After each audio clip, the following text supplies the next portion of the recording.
In today's training, we want to go over some of the fundamentals of setting up for a flagging operation. We'll start off by going over a few things that you need to know when selecting a flagging setup. Then we'll go over planning the work site, then setting up and breaking down properly. Find your work location.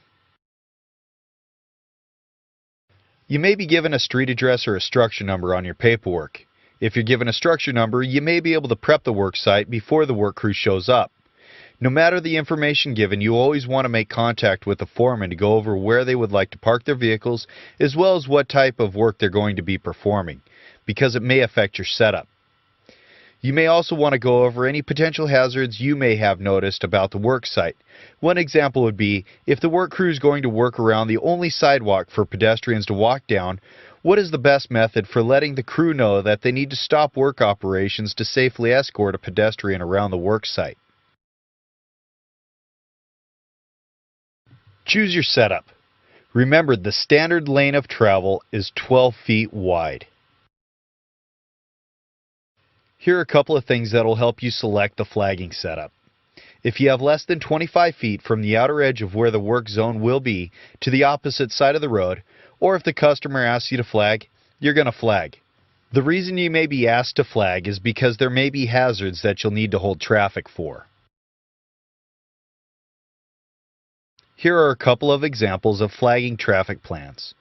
It's important that you know how to set up for the area that you're going to be working in. And you can always get this information by referring to the traffic standards book in your work truck. In this training, the road we'll be setting up for is 35 miles an hour. Once you have located your work site and talked with the foreman, you'll know how large your work site will need to be. Don't forget to take into account that you'll need a 100-foot taper, which will not have any vehicles or equipment in it.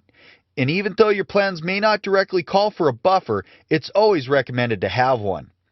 Hopefully you've noticed the speed limit sign on your way in. If not, find out what the speed limit is now, so that you can use your spacing chart to determine the proper sign spacing.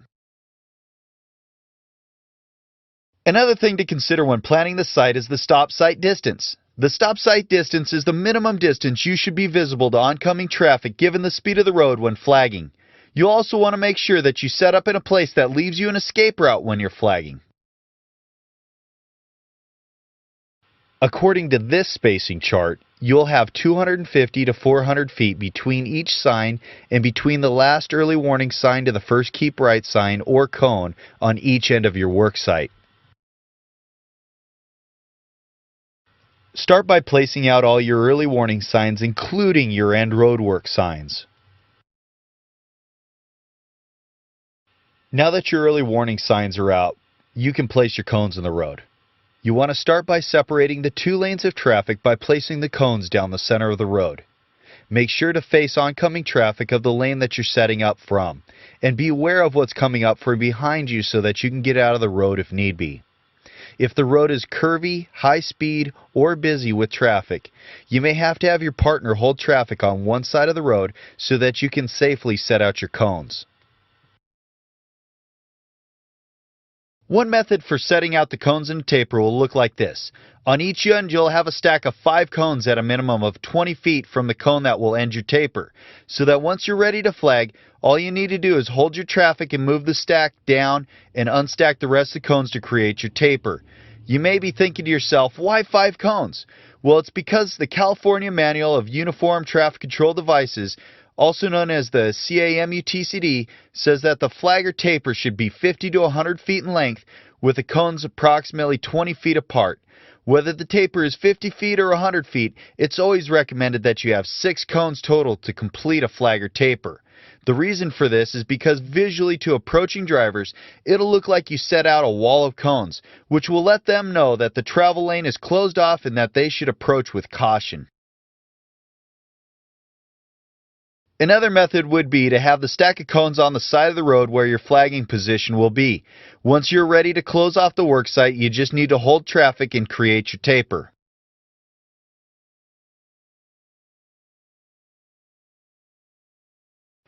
If your traffic plan calls for keep right signs, you want to place them in the road before you close off the work site. You'll have 100 feet for your taper, then a minimum of 20 feet from the beginning of the taper to the keep right closest to the worksite. You also want your keep rights at a minimum of 10 feet apart. Keep rights will create a nice clear space for approaching traffic to stop in. If you've ever flagged without keep rights dividing the travel lanes, you'll have noticed that approaching traffic will usually try to cross into the oncoming traffic's lane. If the road you're flagging on has less than 12-foot travel lanes, you may not have enough room for keep rights to be in the road. The reason for a 20-foot gap between the keep right and the beginning of the taper is because you want to leave enough room for a semi-truck with a trailer to comfortably drive through your setup. Each flagger will need a working radio, stop-slow paddle, food, water, clothing, and any other necessary supplies. Get into position. Once the crew's ready to move into the worksite, hold the traffic and let the crew in. Then close off the worksite. First get into position, then radio over to your partner to see if you're ready to begin flagging. Once you're both ready to hold traffic on both sides of the setup, let the crew in. Once the crew is in, walk over to the stack of cones while still displaying the stop sign to your stop traffic and create your taper. Once the taper has been closed off on each side of the worksite, you may begin flagging. Now it's time to pick it all up. Hold the traffic on both sides. Open up your tapers. Let the crew out. If it's safe to do so while picking up, release the traffic so that it can flow. Pick up your keep right signs. Pick up your cones. Be careful and face oncoming traffic of the lane that you're standing in so that you can get out of the road if need be. Pick up your early warning signs. Be sure your site is completely picked up before leaving. And drive back to the yard safely. This concludes the course. Now it's time to take a quiz on what we just went over.